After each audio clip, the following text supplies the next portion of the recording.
Yes, good evening, everyone. And this is the first time we talk after the new year. I hope that you had a happy and safe new year, and that this new year will bring a lot of happiness to you and your family, and it will be successful.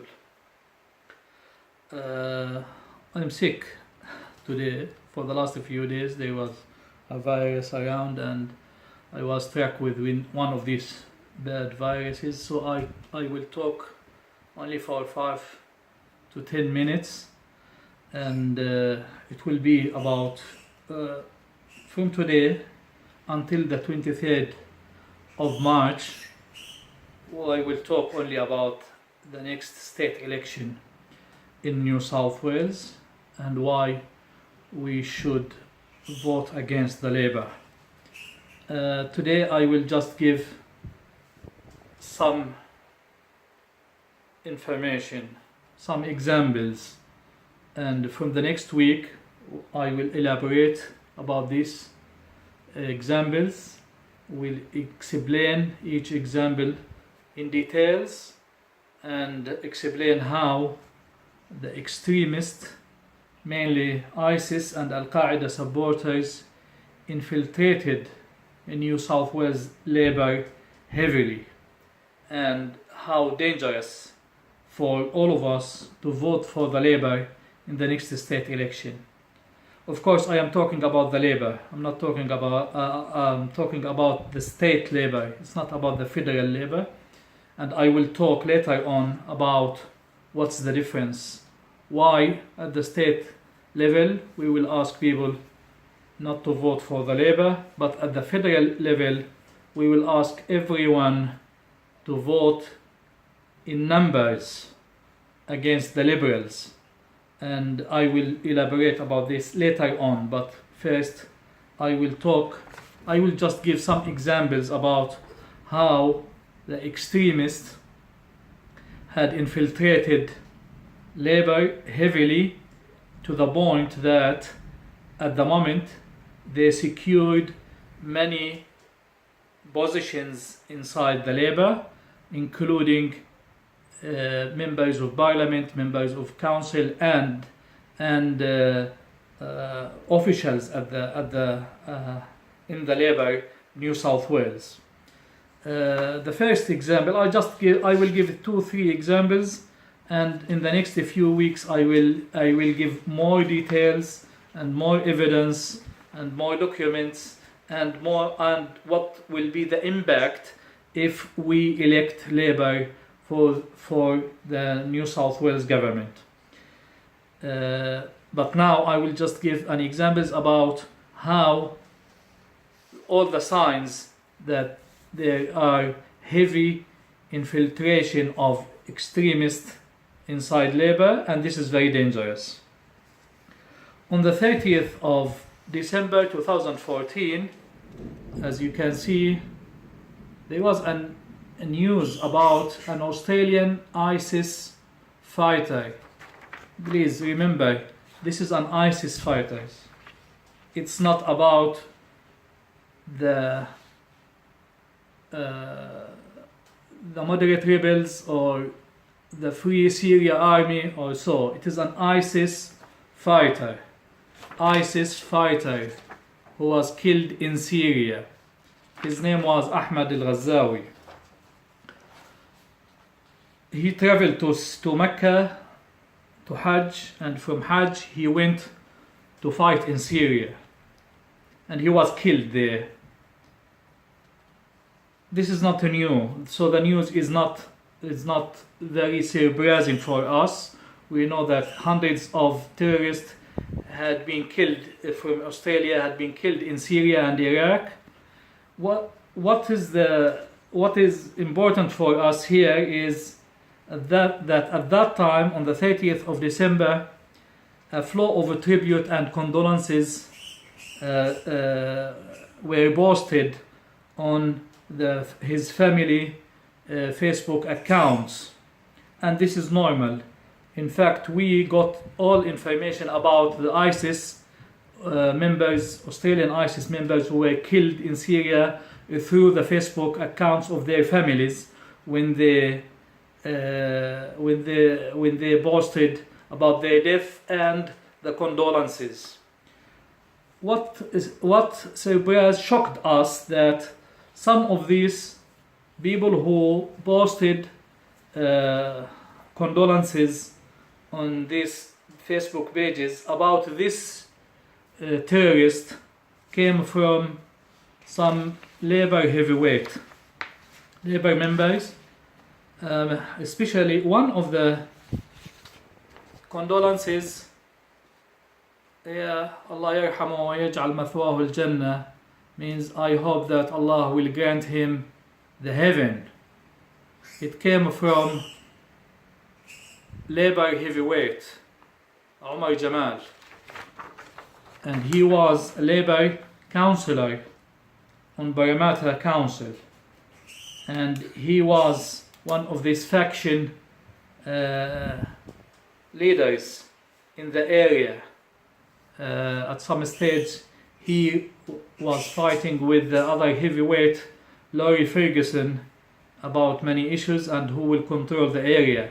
So Omar Jamal is not somebody who's normal member of the Labour, and for him to boast a tribute and condolences for the death of an ISIS terrorist. It's not moderate rebel fighter, it is ISIS terrorist. While I don't believe that there is moderate rebel, but it is an ISIS terrorist. We alerted Labour about this. Labour did not take any action, in a very clear indication that Labour either could not take a disciplinary action against its extremist heavyweight members and politicians, or they agreed that New South Wales Labour agreed on the condolences tribute to this terrorist. Let us remember again, and I will talk about this in very brief later, that some branches of Labour now in the south-western Sydney is dominated by heavy-bearded Wahhabi extremists, and this is what concerns us now. And I will give you another example. Again, I will come to these examples in details in the next few weeks. I just give an examples now, and the next few weeks will give more details about the impact of the influence of these people I mentioned here on the Labour. The other example I want to give is about somebody else, some other Labour heavyweight politician who was for a long time a council member, Labour council member, and faction heavyweight, and I am talking about somebody called Khodr Saleh. Khodr Saleh was mentioned in many WikiLeaks cables released by WikiLeaks.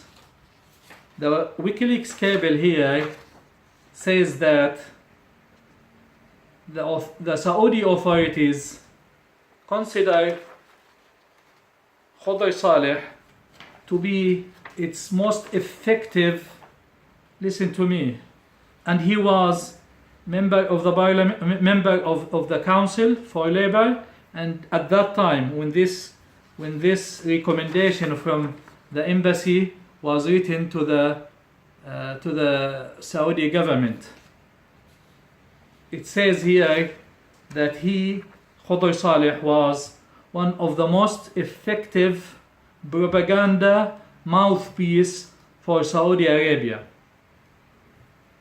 spreading extremism, justifying killing kids of Yemen, justifying killing kids of Syria, Iraq and others. Khadr Salih, who was a labor heavyweight and who was or who still until now is still a labor member, a heavyweight, a delegate on the conferences, and someone who has an influence in on labor branches. He was and is still one of the most effective propaganda mouthpiece of Saudi practices, Saudi crimes, Saudi criminal activities, including spreading extremism, spreading Wahhabi ideology in Australia. Again, I will dedicate the whole night for Khadr Salih because of his dangerous impact on the community, and we have compiled a lot of information about Khadr Salih, that he was meeting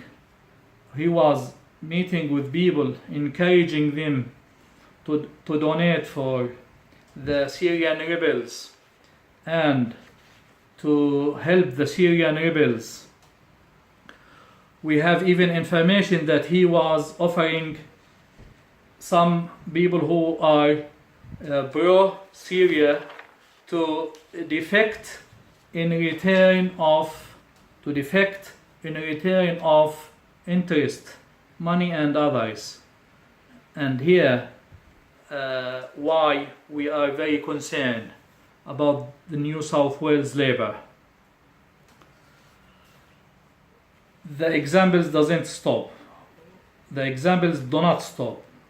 Examples, we have countless examples, and I will give the last example about a Labour politician who's well-known extremist. You all remember this fatwa. The Lebanese Muslim Association issued a fatwa that it is haram, it's forbidden for any Muslim in this country to say to his neighbor, to his friend, his non-Muslim friend, Merry Christmas or Happy Easter or so. Well, what we discovered later is that the fatwa was issued by someone called Bilal al-Hayek. Bilal al-Hayek at that time was youth coordinator at this organization of extremists. Bilal al-Hayek later in 2016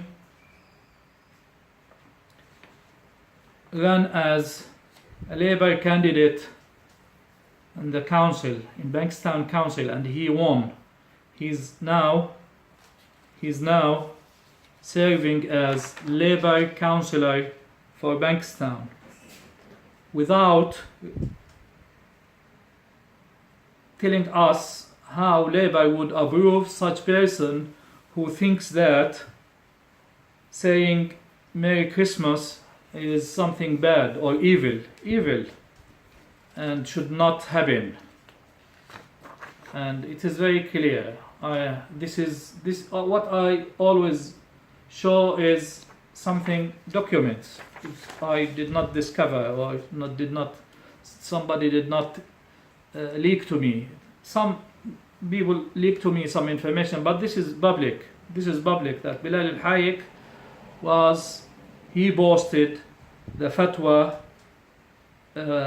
telling people that saying Merry Christmas or wishing a Merry Christmas and Happy Easter and others is haram and should not be conducted. Now is a Labour, a New South Wales Labour politician. How did I come aware about Bilal al-Hayek? Bilal al-Hayek even sent me a message and I will post this message, subtly threatening me when I started to talk about extremism in Australia.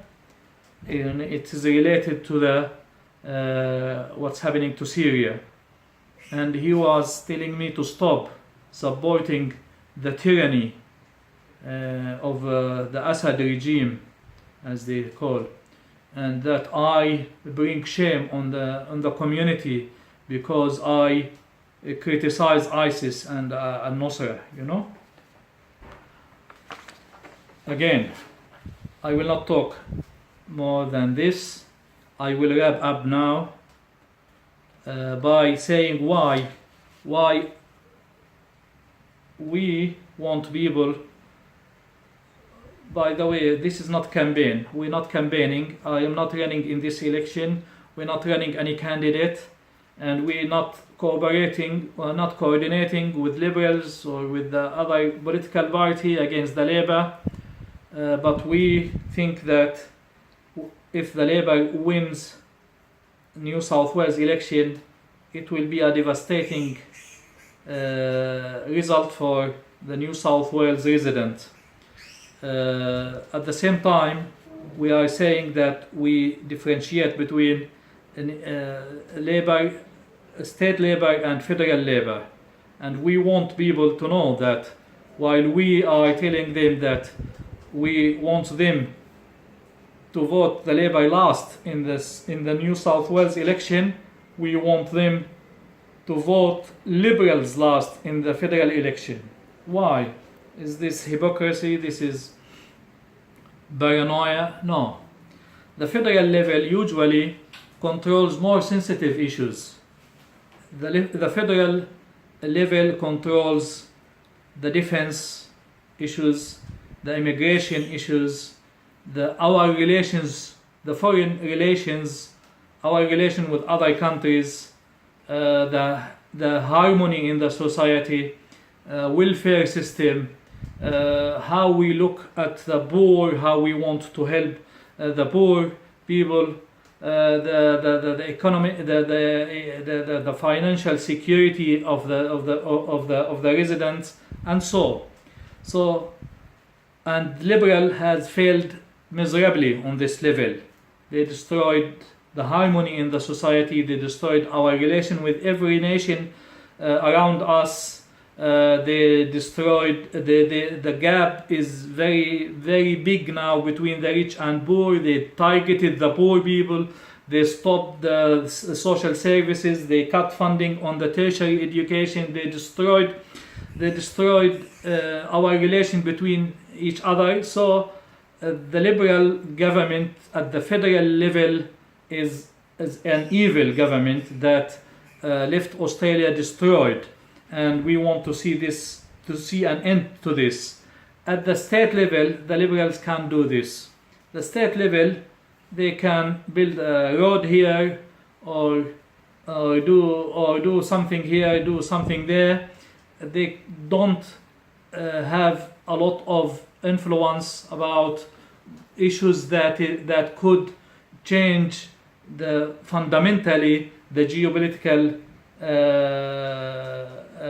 situation in the society.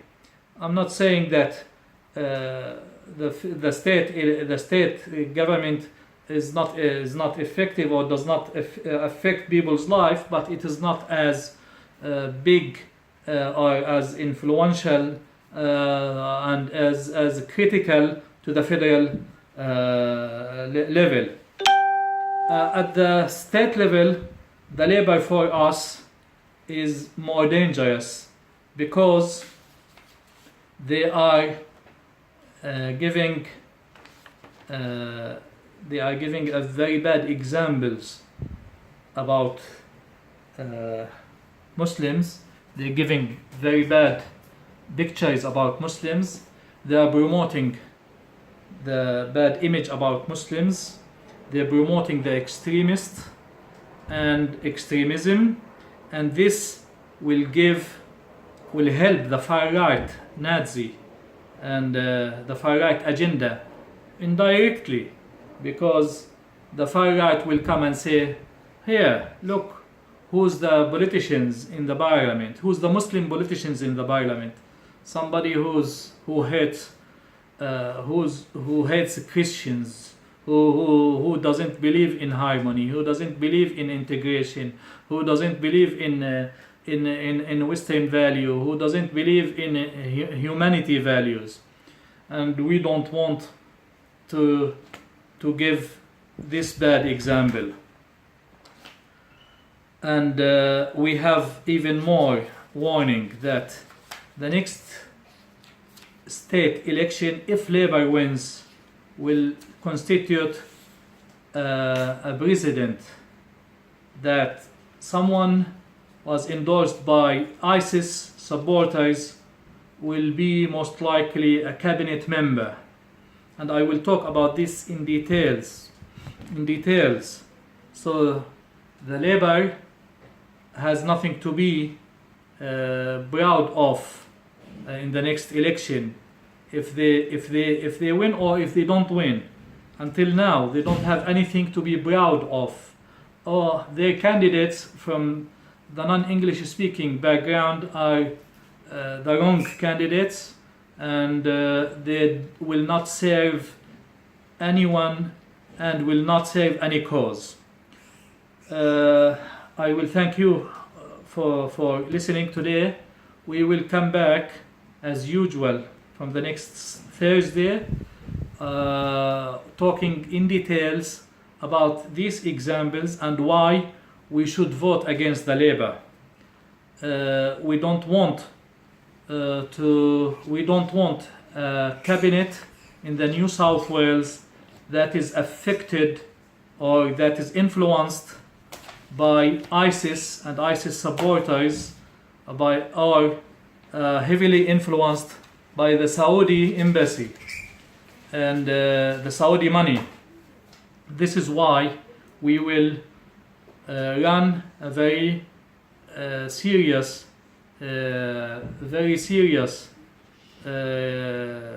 campaign against any of this move, and we will ask everyone to put the Labour last. Thank you, and we will see you next Thursday.